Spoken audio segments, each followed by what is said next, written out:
The rain drummed against our glass-walled house like tiny fists demanding entry.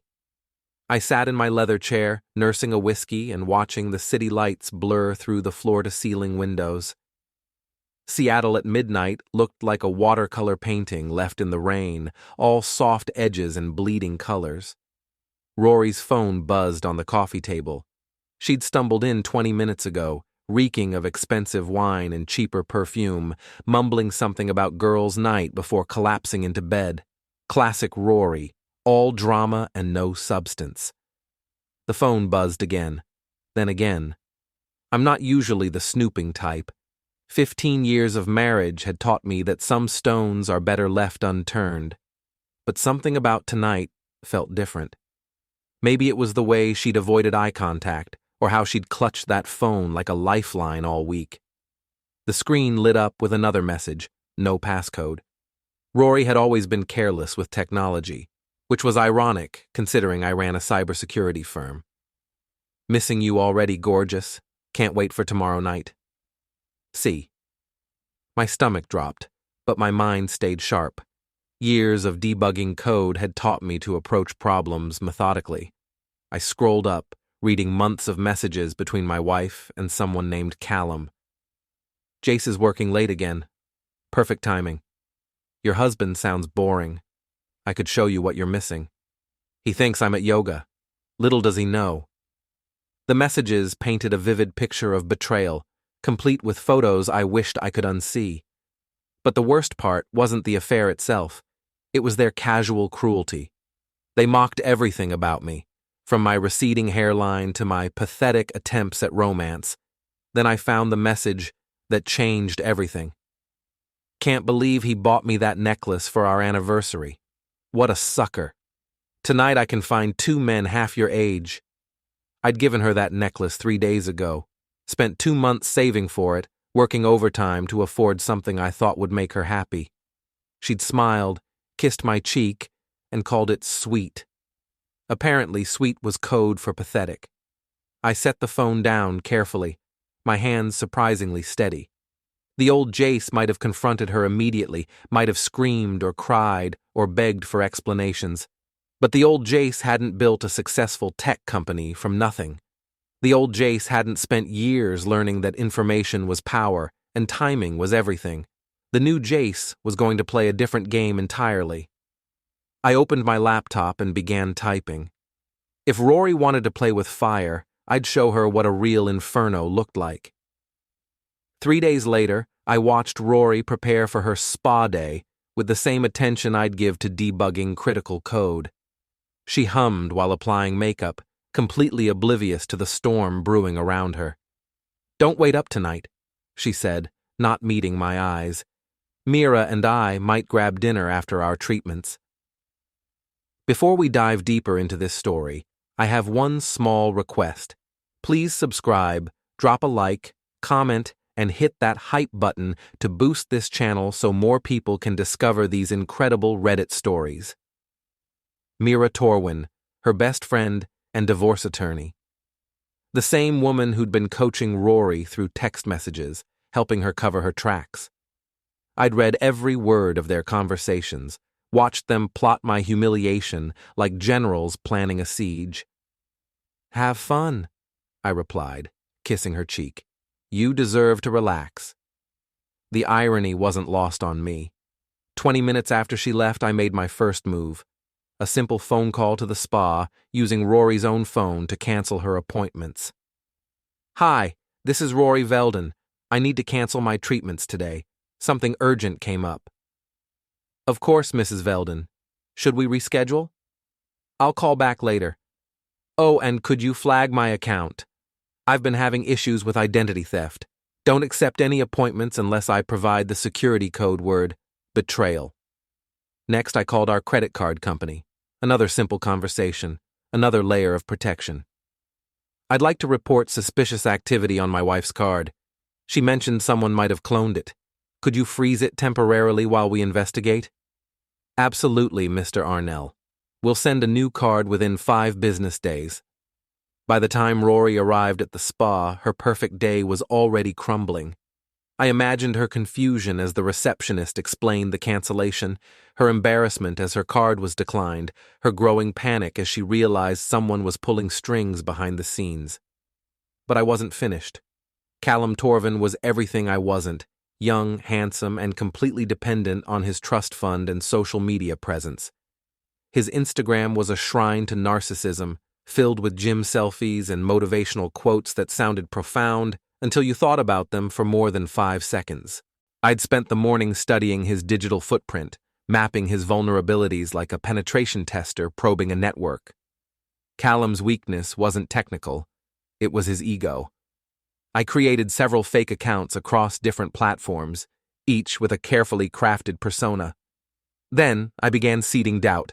A comment here, a direct message there, all designed to make him question his own image. "Bro, are you using filters? You looked different at the gym yesterday.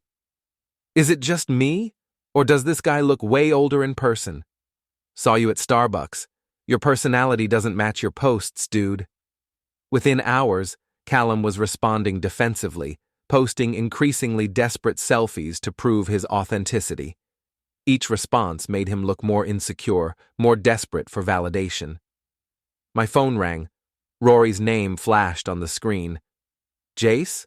Something weird happened at the spa? They said I canceled my appointment, but I never called them." "That is weird," I said, injecting just the right amount of concern into my voice. "Maybe it was a computer glitch? And my credit card isn't working. The bank says there's suspicious activity."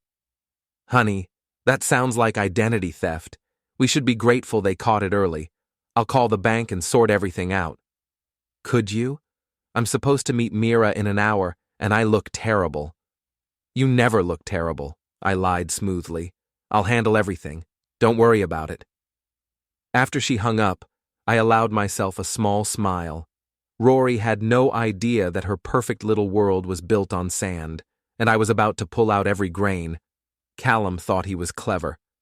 I watched from my office window as he parked across the street, trying to look casual while obviously surveilling my building. Amateur hour. My assistant Finn knocked on my door carrying 2 cups of coffee and wearing his usual grin. Finn was 26, brilliant with code, and loyal to a fault. He'd been with my company since the beginning, back when we operated out of my garage. "Your stalker's back," Finn said, nodding toward the window. "Want me to call security?" "No need. I think it's time Mr. Torvin and I had a proper conversation." I'd been expecting this. Rory's texts had mentioned Callum's growing paranoia, his conviction that I suspected something. He'd volunteered to handle me, whatever that meant. The trust fund baby probably thought intimidation was as simple as flexing his gym-sculpted muscles. "Should I be worried?" Finn asked, studying Callum's expensive car. "Only if you're afraid of entitled children throwing tantrums." I grabbed my jacket and headed for the elevator. Time to show Callum what a real predator looked like. I walked out of the building casually, checking my phone as if I hadn't noticed him. Then I climbed into my car and pulled into traffic. In my rearview mirror, I watched Callum scramble to follow.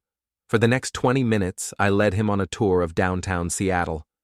Nothing obvious, just a man running errands, taking his time, occasionally doubling back as if he'd forgotten something. Callum stayed 3 cars behind, probably congratulating himself on his surveillance skills. Finally, I pulled into the parking garage beneath Pike Place Market. The concrete structure was dimly lit and mostly empty at this time of day. Perfect for a private conversation. I parked on the 3rd level and waited. Callum's BMW appeared moments later, its engine echoing off the concrete walls. He parked 2 spaces away, trying to look nonchalant. I got out of my car and walked over to his driver's side window. He rolled it down, attempting a confident smile that didn't quite reach his eyes. "Fancy meeting you here," I said pleasantly. Small world. "Oh, hey, Jace, right? Rory's husband." His voice was steady, but I could see the tension in his shoulders. "I was just following me. Yes, I noticed. You're not very good at it." Callum's facade cracked slightly. "I don't know what you're talking about." "Sure you do. Question is, why? What could Rory's yoga instructor possibly want with me?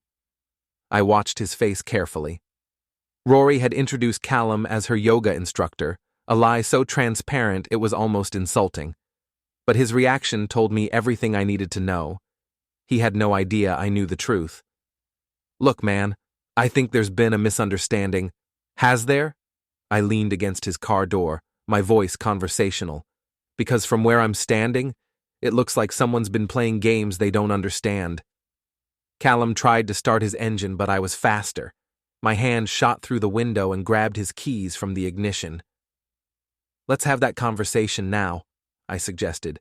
Give me my keys back. His voice rose an octave. In a minute. First, I want to understand something. Do you really think I'm stupid? I don't, because someone would have to be pretty stupid not to notice when their wife starts working out 6 times a week but never gets any stronger, or when she buys new lingerie but never wears it at home, or when she starts guarding her phone like it contains state secrets. Callum's face went pale. I don't know what you're implying. I'm not implying anything. I'm stating facts. Fact 1, you've been sleeping with my wife. Fact 2, you both think I'm too pathetic to do anything about it. Fact 3, you're about to discover how wrong you are. I pulled out my phone and showed him the screen. His own Instagram account was displayed, but the comments section was a wasteland of criticism and mockery. Funny thing about social media, I said. It's all about perception. And right now, your perception is tanking faster than your trust fund. Callum stared at the screen, his mouth opening and closing like a fish out of water. You did this? I'm just getting started. See, you made a mistake when you decided to target me.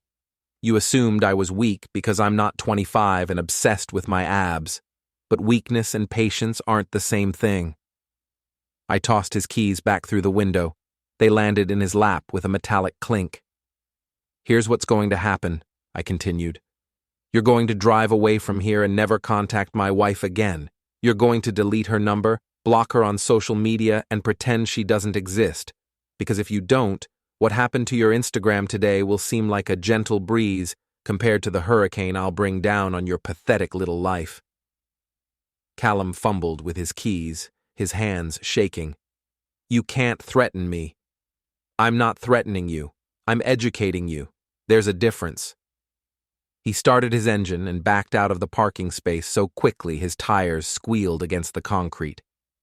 I watched his taillights disappear down the ramp, then pulled out my phone to text Finn. Phase 2 is complete. Time for Phase 3. His response was immediate. The gala? The gala.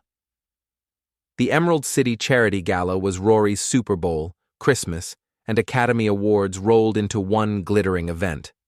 She'd been planning her outfit for months, networking with other attendees, positioning herself as the queen of Seattle's social scene, which made it the perfect place to destroy her. I stood in our bedroom doorway, watching her apply the finishing touches to her makeup. The emerald green dress hugged her curves perfectly, and the necklace I'd given her, the one she'd mocked to Callum, sparkled at her throat. You look beautiful, I said, and meant it. Rory had always been stunning, which made her betrayal sting even more. Thank you.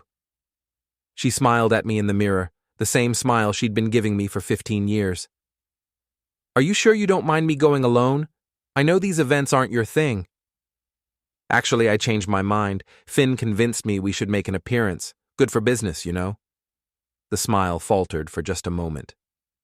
Oh, that's wonderful. I didn't know you were planning to come. Surprise, I said, straightening my tie. I even bought a new tux. Figured it was time to step up my game. Rory's phone buzzed. She glanced at it quickly, then set it face down on the dresser, but I'd already seen Callum's name on the screen. Ready? I asked, offering my arm.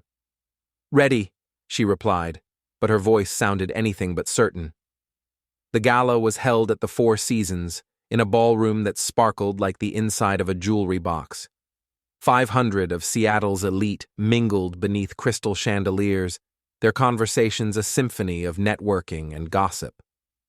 I'd spent the week preparing for this moment, calling in favors and setting pieces in motion.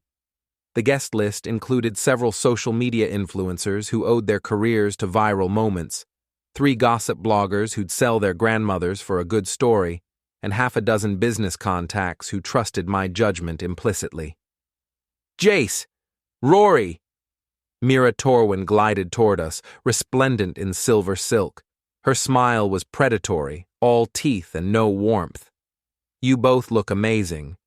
Mira? I replied, kissing her cheek. Beautiful as always. How's the legal practice? Thriving. Though I suppose you wouldn't need a divorce attorney, would you? You two are practically newlyweds after all these years. The irony was so thick you could cut it with a knife. Mira had been coaching Rory through their affair for months, helping her cover tracks and plan her exit strategy. I'd read every text message, every piece of advice about hiding assets and building a case for maximum alimony. We're very happy, I said, squeezing Rory's hand. Aren't we, honey? Blissful, Rory agreed, but her eyes were scanning the crowd, looking for Callum, no doubt. Well, I should mingle, Mira said. Duty calls. As she walked away, I leaned close to Rory's ear. She seems nervous tonight. Does she? I hadn't noticed. Probably worried about that ethics investigation. Did she mention it to you? Rory's head snapped toward me. What ethics investigation? Oh, you didn't know? Someone filed a complaint with the state bar. Something about client confidentiality breaches and potential blackmail. Very serious stuff. It wasn't true, of course, but it would be by tomorrow morning. I'd already prepared the documentation, complete with screenshots of Mira's texts, coaching Rory through her affair and discussing ways to maximize the damage in a potential divorce. I'm sure it's nothing, I continued, though these things can ruin careers pretty quickly. One day you're a successful attorney, the next you're serving coffee and wondering where it all went wrong. Rory excused herself to use the restroom, probably to warn Mira. I let her go.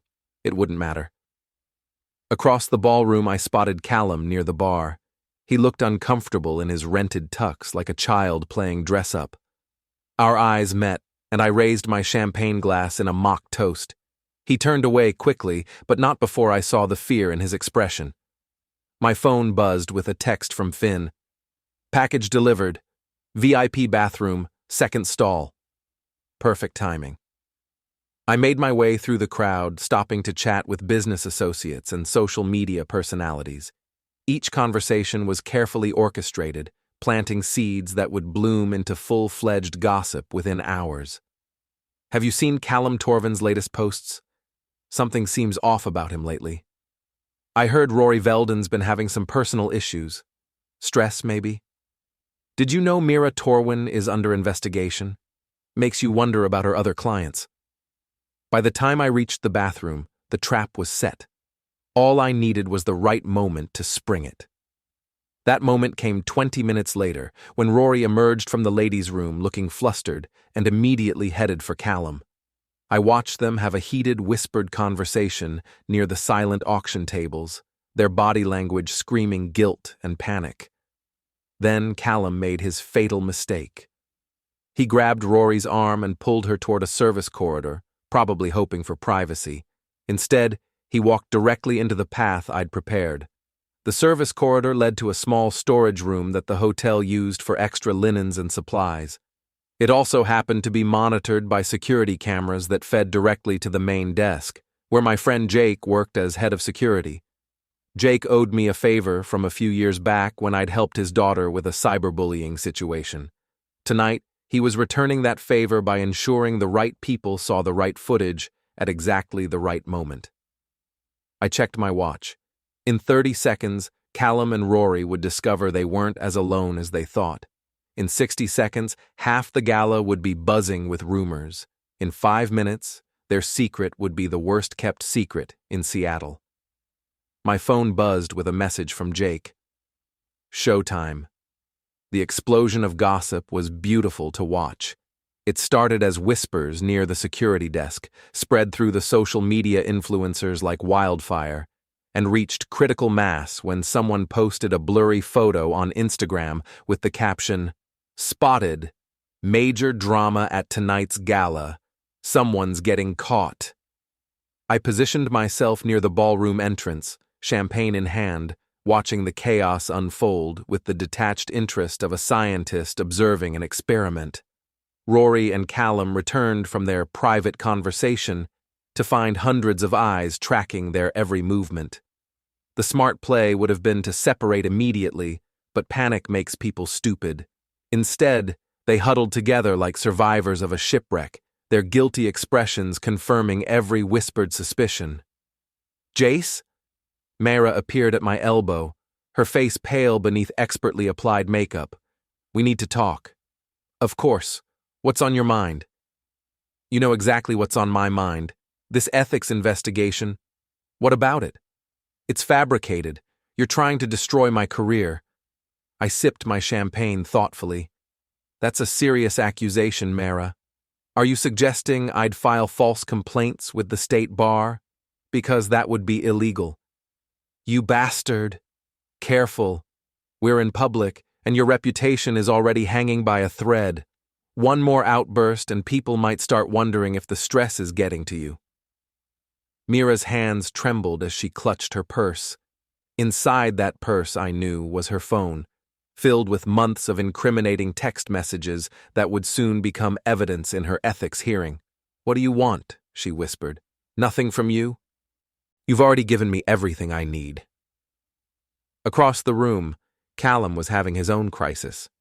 3 different gossip bloggers had cornered him near the dessert table, their phones recording his increasingly desperate denials. "I'm just Rory's yoga instructor," he kept saying, but his voice cracked on every word. "Then why were you holding hands in the service corridor?" one blogger pressed. "We weren't holding hands. We were just talking." "About yoga?" "About private matters. Client confidentiality." It was painful to watch. Callum had the survival instincts of a goldfish, and he was drowning in his own lies. My phone buzzed with a text from Rory. "We need to leave. Now." I looked across the ballroom and caught her eye. She was standing near the coat check, her face flushed and her hands shaking, the perfect picture of guilt. I typed back, "Feeling unwell? You do look a bit pale." Her response was immediate. "This isn't funny. Someone's spreading rumors." "What kind of rumors?"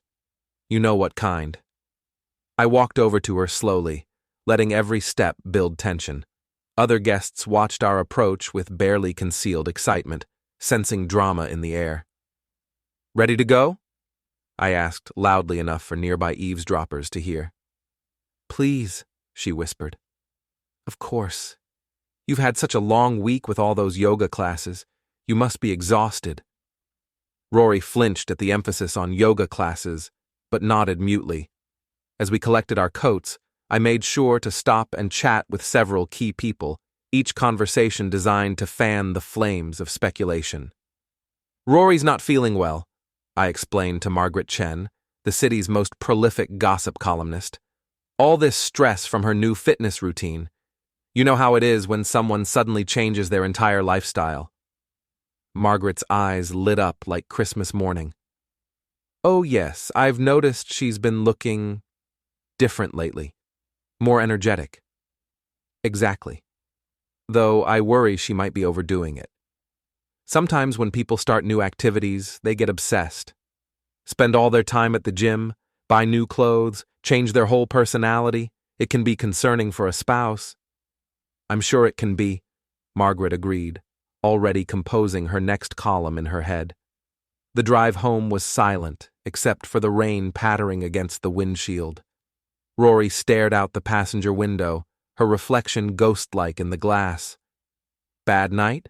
I asked as we pulled into our driveway. "Someone's trying to hurt us," she said quietly. "Us?" "Me. They're trying to hurt me by spreading lies." "What kind of lies?"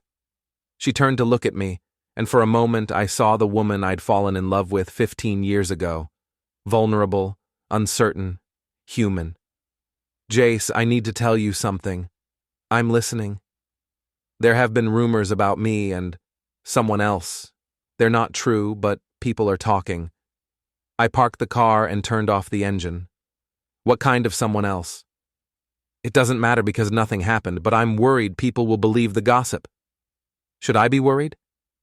No. God, no. I would never. You have to believe me. I reached over and took her hand.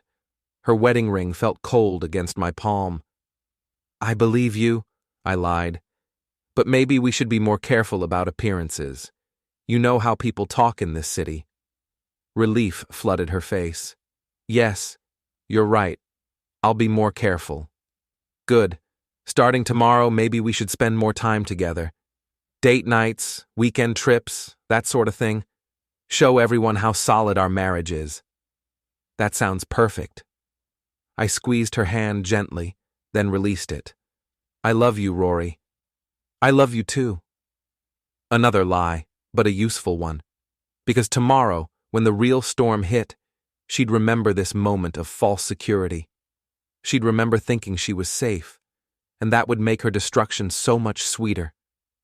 Sunday morning dawned gray and drizzling, typical Seattle weather that matched my mood perfectly. I sat in my home office, surrounded by 3 monitors displaying the fruits of my labor. Monitor 1 showed Callum's social media accounts, now hemorrhaging followers as the gossip spread. His carefully curated image was crumbling in real time. Monitor 2 displayed Mara's professional profiles. The State Bar had received my complaint along with supporting evidence. Screenshots of her texts, records of her coaching Rory through the affair, proof of her willingness to help hide assets and manipulate divorce proceedings. Monitor 3 showed local gossip blogs and social media feeds, all buzzing with speculation about last night's drama. The story was evolving organically, growing more scandalous with each retelling. Rory was still asleep, exhausted from the stress of maintaining her lies. She had no idea that her world was about to collapse completely. My phone rang. Finn's name appeared on the screen. Morning, boss. Have you seen the news? Which news? Channel 7 is running a story about social media influencers and their impact on local businesses. Guess who they're featuring as a cautionary tale? I switched to the local news website and found the story immediately. Callum's face filled the screen, looking ridiculous in his gym selfies while a serious reporter discussed the dangers of fake online personas and their effect on real relationships. The story didn't mention Rory directly, but it didn't need to. Anyone who'd been at the gala would connect the dots. Beautiful work, I told Finn. Phase 4? Already in motion. Mira's law firm received an anonymous tip about her ethics violations. They're conducting an internal investigation starting Monday. And Callum? His trust fund manager got some interesting information about his recent spending patterns. Apparently, he's been using family money to impress married women. The family patriarch is not amused. I allowed myself a moment of satisfaction. Every piece was falling into place exactly as planned. Footsteps on the stairs announced Rory's awakening. She appeared in my office doorway wearing her silk robe, her hair disheveled from sleep. "Morning," she mumbled, heading for the coffee maker in the corner. "Morning, beautiful. Sleep well?" "Not really. I kept thinking about last night." "The gala? What about it?" She poured coffee with shaking hands. "The gossip, the way people were looking at me. People always gossip at those events. It's half the entertainment." This felt different, more personal. I swiveled my chair to face her. "Rory, is there something you want to tell me?" She froze, coffee mug halfway to her lips. "What do you mean?" "You seem worried about something specific. If someone's bothering you, I should know about it." "It's nothing. Just paranoia, probably." "Are you sure? Because if someone was spreading rumors about you, I'd want to help. We're a team, remember?" Tears welled in her eyes. For a moment, I thought she might confess everything, come clean, beg forgiveness, try to salvage what was left of our marriage. Instead, she set down her coffee and walked over to kiss my forehead. I'm lucky to have you, she whispered. Yes, I replied quietly. You were. The past tense wasn't lost on her. She pulled back, studying my face with new wariness. Were? Are. You are lucky to have me. Sorry, I haven't had my coffee yet. But the damage was done. Doubt flickered in her eyes like a candle flame in the wind. My phone buzzed with a text message.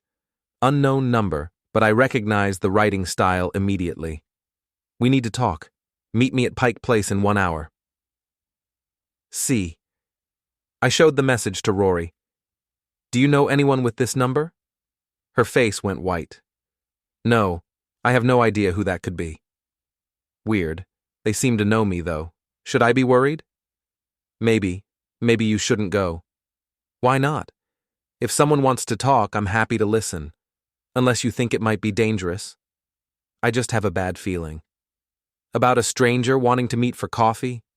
Rory, you're being paranoid. I stood and grabbed my jacket. I'll be back in a couple hours. Try to relax, okay? Maybe take a bath, read a book. You've been so stressed lately. Jace, please don't go. It's fine. What's the worst that could happen? I left her standing in my office, clutching her coffee mug like a lifeline.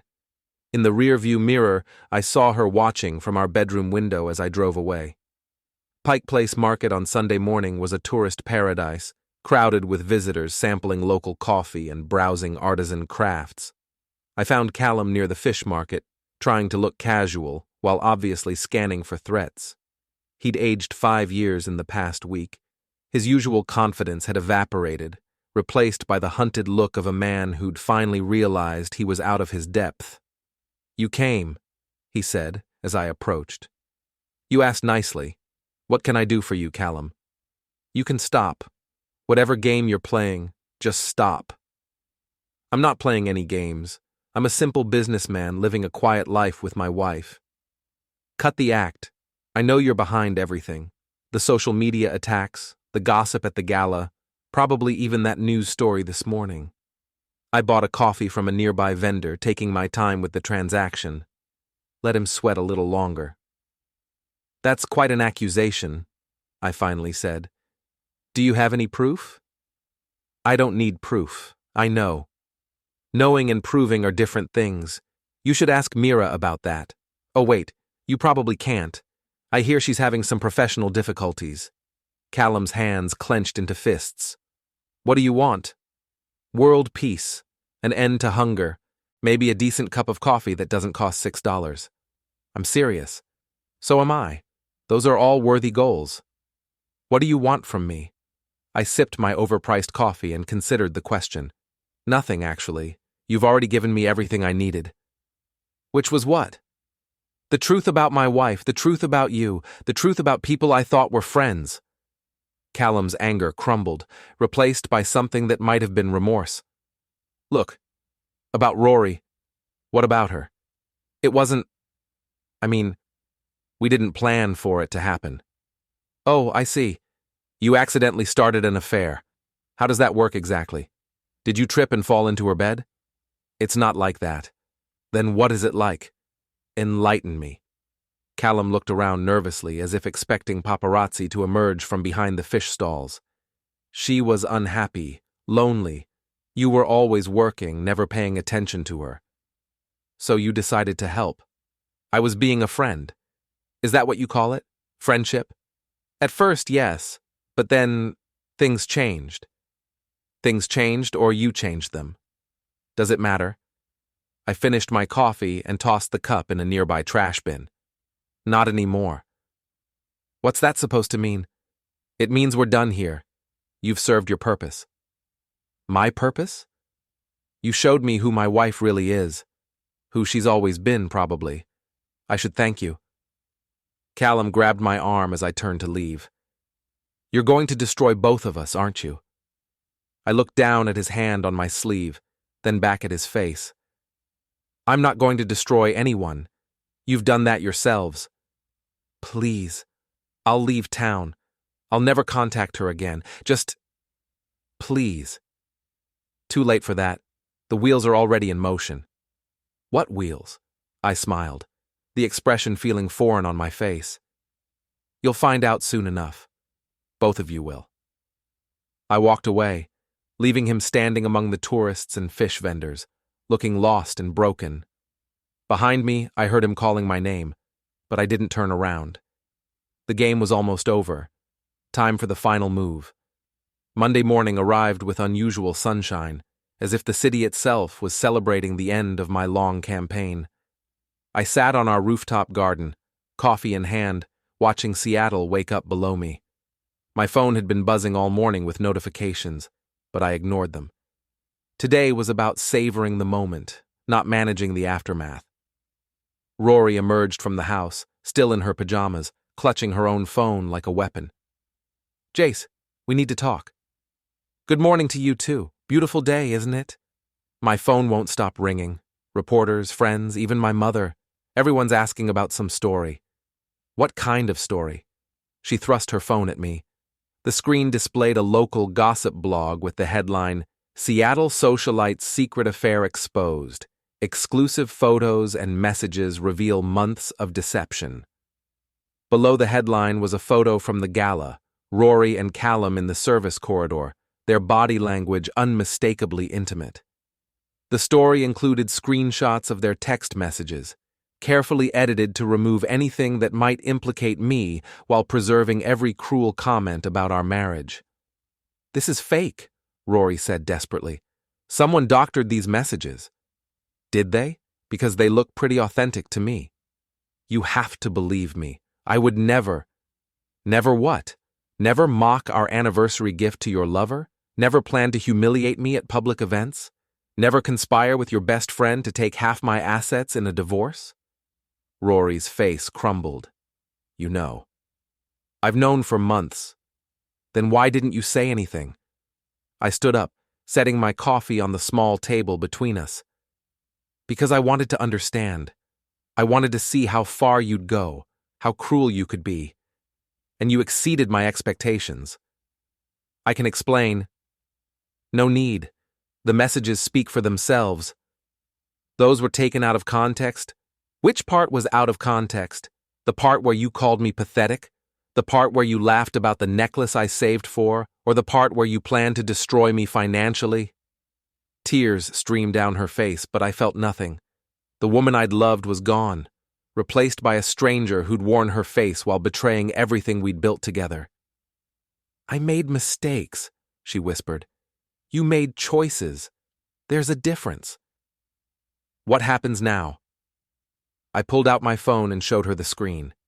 Bank statements, asset transfers, legal documents, all perfectly legitimate, all designed to protect what was mine. Now you discover that actions have consequences. You moved our money? I moved my money. The accounts you've been planning to raid? They're empty. The assets you were going to claim? They're protected. The lawyer you were going to use? She's facing disbarment. Rory sank into a chair, her face pale. You can't do this. I already did. I'll fight you. I'll hire another lawyer. With what money? Your credit cards are canceled, your personal accounts are frozen pending fraud investigation, and your career just ended with this morning's story. You're destroying my life. I'm revealing your life. There's a difference. My phone rang. Finn's name appeared on the screen. Excuse me, I told Rory, answering the call. Boss, you might want to see the news. Callum just held a press conference. I switched to the local news app and found the video immediately. Callum stood outside his apartment building, surrounded by reporters, looking like a man who'd aged decades overnight. I want to apologize, he was saying, his voice barely audible. I made terrible choices that hurt innocent people. I take full responsibility for my actions. What about Rory Velden? A reporter shouted. Mrs. Velden was going through a difficult time in her marriage. I took advantage of that situation, and I'm ashamed of my behavior. I had to admire his strategy. Throw himself on his sword, paint Rory as a victim, try to salvage something from the wreckage.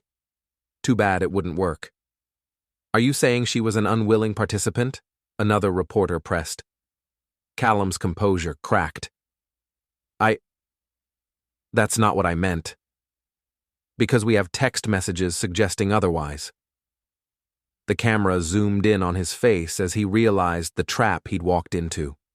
By trying to protect Rory, he'd made himself look like a predator. By claiming responsibility, he'd admitted to everything. I ended the call and looked at Rory, who was watching the same video on her own phone. "Your knight in shining armor," I observed. "He's trying to help.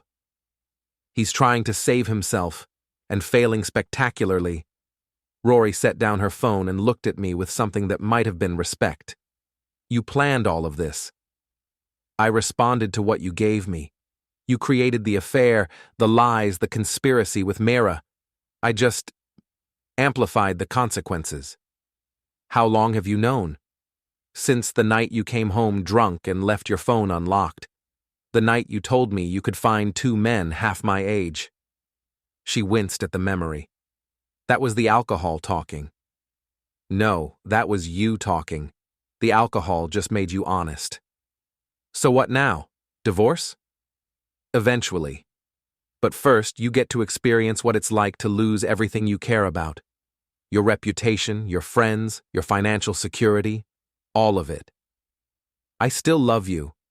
No, you don't. You love what I represented.